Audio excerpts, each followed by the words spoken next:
How to connect LinkedIn with n8n. Hi guys, in this video I'm going to guide you step by step that how you can connect LinkedIn with n8n. So let's dive in. So first open up your browser, and on your browser you have to open n8n and also your LinkedIn account. So once you have opened all these accounts over here, now you simply have to click this n8n option over here. Now simply log into your account and it's going to land you into these pages, and here you have to click this sidebar over here and click personal over here.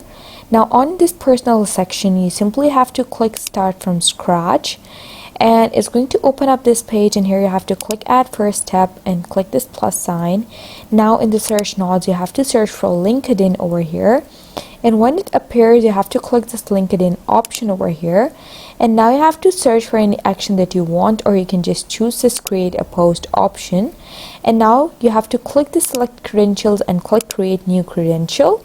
Now you can choose connect using standard or community management, but this is the recommended option, so I'm going to go with this option.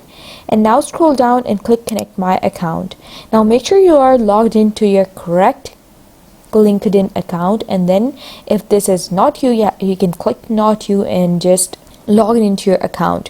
Now click allow over here, and then it's going to just connect it, and here you can see the connection is now successful and this window will close automatically. Now you simply have to just click this cross over here, and here you can see now I'm connected with my LinkedIn account to my n8n account, and that's how you do it. Thanks for watching.